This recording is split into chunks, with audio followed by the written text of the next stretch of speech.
Hello friends, आज की video में हम स्टडी करने वाले हैं हिंदी व्याकरण के कुछ मोस्ट इम्पोर्टेंट टॉपिक अलंकार, रस, छंद, संधि एवं समास के बारे में, जो आपके हाई स्कूल बोर्ड एग्जाम एवं इंटर बोर्ड एग्जाम या कंपटीशन एग्जाम में बहुत पूछे जाते हैं।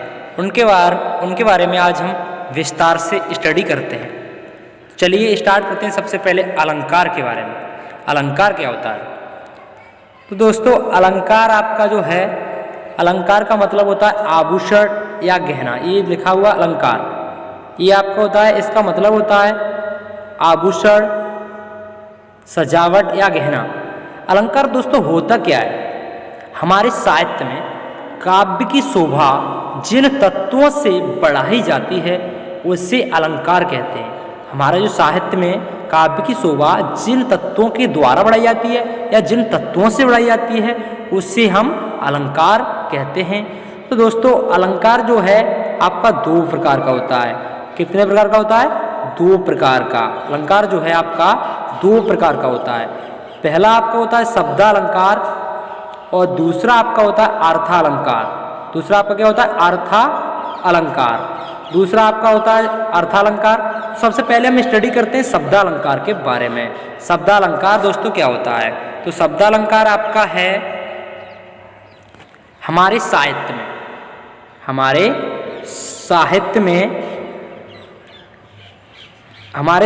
में काव्य की शोभा जिन शब्दों के द्वारा बढ़ाई जाती है या जिन शब्दों से बढ़ाई जाती है।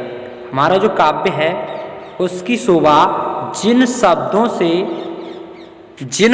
से या शब्दों के द्वारा बढ़ाई जाती है, शब्दालंकार कहलाता है। हमारे साहित्य में काव्य की शोभा जिन शब्दों के द्वारा बढ़ाई जाती है, शब्दालंकार कहलाता है।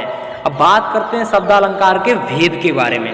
तो दोस्तों, शब्दालंकार के भेद कितने होते हैं? तो शब्दालंकार के दोस्तों तीन भेद होते हैं। पहला होता है अनुप्रास अलंकार। पहला क्या होता है? अनुप्रास अलंकार। दूसरा आपका होता है यमक अलंकार। क्या होता है? यमक अलंकार। तीसरा आपका होता है सलेश अलंकार। तीसरा क्या होता है? सलेश अलंकार। सलेश अलंकार। अब बात करते हैं अनुप्रास अलंकार क्या होता है? तो अनुप्रास अलंकार होता है जहां पर एक वर्ड की आवृत्ति बार बार होती है, वहां पर अनुप्रास अलंकार होता है। कहने का मतलब है चाहे दुआ हो, छंद हो, कोई भी चीज हो जिसमें एक वर्ड बार बार आता है, उसे हम क्या कहते हैं? अनुप्रास अलंकार कहते हैं। जैसे चार चंद्र की चंचल किरणें खेल रही हैं जल थल में। इसमें क्या है दोस्तों? च वर्ड की आवृत्ति बार बार हो रही है, इसलिए यहाँ पर आपका अनुप्रास अलंकार है। कौन सा अलंकार है? अनुप्रास अलंकार है। नेक्स्ट आपका एग्जाम्पल है सुरभत सुंदर सुखद सुमन तुम पर खिलते हैं। तो इसमें दोस्तों क्या है? सो, इसमें भी सो, इसमें भी सो, इसमें भी सो। तो यह एक शब्द है, एक वर्ड है सो, ये आपका बार बार हर एक शब्द में आ रहा है, इसलिए ये आपका जो उदाहरण है वो अनुप्रास अलंकार का है। नेक्स्ट देखते हैं दोस्तों यमक अलंकार क्या होता है। यमक अलंकार के बारे में, यमक अलंकार आपका क्या होगा? यमक अलंकार के बारे में पढ़ते हैं दोस्तों। ये रहा आपका यमक अलंकार। यमक अलंकार आपका होता है जब एक ही शब्द दो या दो से अधिक बार आए और उसका अर्थ हर बार अलग अलग हो, वहाँ पर यमक अलंकार होता है। कहने का मतलब है एक शब्द पुण्य पुण्य पर अर्थ और ही होए। जहाँ पर एक शब्द एक से अधिक बार आता है और उसका अर्थ अलग अलग होता है, वहाँ पर यमक अलंकार होता है। जैसे काली घटा का घमंड घटा। काली घटा का घमंड घटा, इसमें आपका घटा दो बार आया है, एक घटा और एक घटा। इस घटा में बात कर रहा है बादलों की। कहते हैं बहुत कितनी घनी घटा छाई हुई है, तो एक घटा बादलों के बारे में बात कर रहा है। एक घटा मतलब मान घटा मतलब माइनस की बात कर रहा है, कम हुआ उसकी बात कर रहा है। तो दोनों के अर्थ अलग अलग हैं यहाँ, इसीलिए ये आपका यमक अलंकार का एग्जाम्पल है। नेक्स्ट एग्जाम्पल दोस्तों देखते हैं। नेक्स्ट एग्जाम्पल लिखा हुआ इसमें कनक कनकते सौगुनी मादकता दिखाए, या खाए बोराए नर बापाए बोराए। कनक कनकते सौगुनी मादकता दिखाए, या खाए बोराए नर बापाए बोराए। मतलब कनक कनकते, जो कनक शब्द है आपका, ये कनक ये आपका 2 बार आया है। तो इसमें बताया जा रहा है कनक, एक कनक का मतलब होता है सोना, एक कनक का मतलब होता है धतूरा। तो धतूरे को खाने से व्यक्ति जो है पागल हो जाता है, और सोना एकदम अचानक किसी को बहुत सारा मिल जाए तो वह भी कैसा हो जाता है, वह भी एकदम खुशी से पागल हो जाता है। तो यहाँ दोनों के अर्थ कैसे अलग अलग हैं, इसीलिए यहाँ पर कौन सा अलंकार है, यमक अलंकार है। अब दोस्तों बात करते हैं हम सलेश अलंकार के बारे में। सलेश अलंकार क्या होता है, तो सलेश अलंकार आपका होगा जहां पर एक ही शब्द के अर्थ अनेक हो, वहां पर सलेश अलंकार होता है। कहने का मतलब है जहां पर एक शब्द के अर्थ अनेक होते हैं वहां पर सलेश अलंकार होता है। जैसे सुवर्ण को खोजन चले, सुवर्ण ये आपका जो वर्ड है या शब्द है सुवर्ण, तो सुवर्ण को खोजन चले कवि व्यभिचारी चोर, कवि व्यभिचारी चोर। तो 3 लोग हैं, एक आपका कवि है, एक व्यभिचारी है और एक चोर है। 3 लोग हैं और सुवर्ण को खोजने चले हैं। तो तीनों के अलग अलग मत हैं। सुवर्ण, तो जो 3 लोग हैं, कवि है, व्यभिचारी और एक चोर है। एक क्या है, चोर है। तो कवि की बात करते हैं हम, सुमान होता है अच्छा और वर्ण मान होता है अक्षर। अच्छे अक्षरों की खोज में कविता के लिए आपका कवि निकला हुआ है, एक अलग एक अर्थ हो गया। दूसरा व्यभिचारी होता है कैरेक्टरलेस व्यक्ति, तो व्यभिचारी जो है सु माने अच्छा और वर्ड माने होता है रूप। तो व्यभिचारी एग्जैक्टली ऑब्वियसली बात है, अगर व्यभिचारी होगा तो उसे हमेशा अच्छा रूप को ही देखेगा। तो यह व्यभिचारी है, अच्छे रूप की खोज में निकला हुआ है। और चोर है, सुवर्ण माने सोना भी होता है। चोर तो उसे किसी से मतलब नहीं है, चाहे सुंदर हो या कुछ भी हो, उसे क्या चाहिए, सोना चाहिए या उसे बहुत सारा धन चाहिए। तो चोर जो है वो सोने की खोज में निकला हुआ है। यह था दोस्तों सलेश अलंकार के बारे में। अब आगे पढ़ते हैं। आगे आपका है दोस्तों अर्थ अलंकार। अर्थ अलंकार क्या होता है, अर्थ अलंकार के बारे में पढ़ते हैं दोस्तों।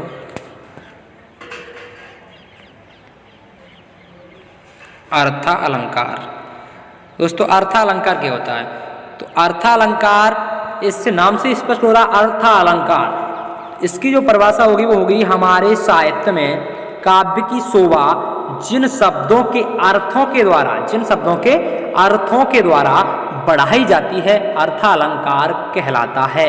कहने का मतलब है दोस्तों हमारे साहित्य में काव्य की शोभा जिन शब्दों के अर्थों के द्वारा बढ़ाई जाती है, अर्थ अलंकार कहलाता है।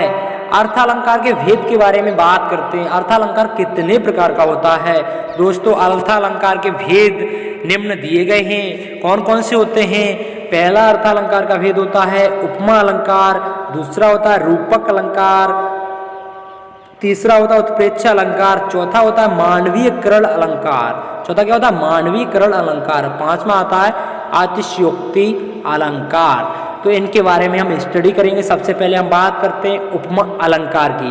उपमा अलंकार क्या होता है, सबसे पहले हम बात करते हैं उपमा अलंकार की। तो दोस्तों ये जो उपमा अलंकार आपका है, ये हाई स्कूल में उपमा, रूपक और उत्प्रेक्षा ही पूछे जाते हैं, तो इन्हें ध्यान से पढ़िए और सुनिए। उपमा अलंकार क्या होता है, तो दोस्तों उपमा अलंकार होता है जहां पर उपमेय की उपमान से, दो व्यक्ति एक उपमेय एक उपमान, उपमेय की उपमान से तुलना की जाती है। उपमेय की उपमान से क्या है, तुलना की जाती है, उपमा अलंकार कहलाता है। जहां पर उपमेय की उपमान से तुलना की जाती है वहां पर क्या होता है, उपमा अलंकार होता है। एग्जाम्पल दिया गया है बिखर गई वह विजय भग्नमाला सी। कहने का मतलब है बिखर गई वह विजय भग्नमाला सी। इसमें बात कर रहे हैं जैसे मोतियों की माला नहीं होती है, वो एकदम टूट जाए तो उसके मोती बिखर जाते, उसी तरह से महारानी लक्ष्मीबाई के बारे में आपने पढ़ा होगा, जो झांसी की रानी थी, वह उनकी जब अंग्रेजों से उनका युद्ध हुआ तो वो इस प्रकार से लहू लुहान हो गई थी, जैसे एक माला बिखर जाती है उस प्रकार से वह लहू लुहान हो गई थी। इसीलिए यहाँ पर क्या इसकी तुलना की गई है, एक माला से लक्ष्मीबाई की तुलना की गई, इसीलिए यहाँ पर क्या उपमा अलंकार है। नेक्स्ट एग्जाम्पल दोस्तों आपका दिया है पीपर पात सरस मन डोला, असगुन गुनहु राव नहीं बोला। पीपर पात सरस मन डोला, यहाँ पर हम ऐसे भी समझ सकते हैं जहां पर सम सरस सा सी से ये शब्द जिस एग्जाम्पल में मिल जाए तो समझ जाना वहां पर उपमा अलंकार होता है। आगे बात करते हैं हम रूपक के बारे में, रूपक अलंकार के बारे में। तो दोस्तों रूपक अलंकार क्या होता है? तो रूपक अलंकार दोस्तों होता है जहां पर उपमेय की उपमान से समानता प्रकट की जाती है, रूपक अलंकार कहलाता है। जहां पर उपमेय की उपमान से समानता प्रकट की जाती है वहां पर रूपक अलंकार कहलाता है या वहां पर रूपक अलंकार होता है। जैसे एग्जाम्पल दिया गया है चरण कमल बंदो हरिराई, चरण कमल वंदो हरिराई, मतलब प्रभु के चरण जो है कमल के समान, इसमें सब कमल रूपी दिखाई दे रहे हैं, कमल के समान दिखाई दे रहे हैं, इसीलिए यहाँ पर क्या है रूपक अलंकार है। या मैया मैं तो चंद्र खिलौना ली हूँ, चंद्रमा को खिलौना समझा गया, खिलौना से उसकी समानता प्रकट की गई है, इसीलिए यहाँ पर रूपक अलंकार है। नेक्स्ट देखते हैं दोस्तों उत्प्रेक्षा क्या होता है, उत्प्रेक्षा अलंकार के बारे में। तो दोस्तों उत्प्रेक्षा अलंकार के बारे में हम पढ़ेंगे विस्तार से। उत्प्रेक्षा अलंकार क्या होता है? उत्प्रेक्षा अलंकार दोस्तों होता है जहां पर उपमेय की उपमान में संभावना व्यक्त की जाती है, उत्प्रेक्षा अलंकार कहलाता है। कहने का मतलब है, ऐसे भी हम परिभाषा याद रख सकते हैं, जहां पर जन जानो मनहु मानो शब्द आता है वहां पर उत्प्रेक्षा अलंकार होता है। जैसे एक उदाहरण इसका यह भी है, सोवत ओढ़े पीत पट श्याम सरोने गात, मनहु नीलमन सैल पर आत पर्यो प्रभात। नेक्स्ट इसका एग्जाम्पल आपका दिया गया है, पुलक प्रकट करती धरती हरित तृण की नोकों से, मानो तरबी झूम रहे हैं मंद पवन के झोंकों से। यहाँ पर क्या आया है? मानो आया है। क्या आया है? मानो आया है। तो मैंने बताया था जन जानो या मन मानो, ये शब्द यदि आपको एग्जाम्पल में लिखे मिल जाते हैं तो आंख बंद करके आप लिख सकते हैं उत्प्रेक्षा अलंकार है इसमें, राइट। आगे देखते हैं मानवीकरण अलंकार क्या होता है। दोस्तों मानवीकरण अलंकार की यदि बात करें तो यह अलंकार आपका जहां जड़ पदार्थों पर मानवीय भावनाओं का आरोप किया जाता है, अर्थात निर्जीव पदार्थों को मानव की तरह कार्य करते हुए दिखाया जाता है, मानवीकरण अलंकार कहलाता है।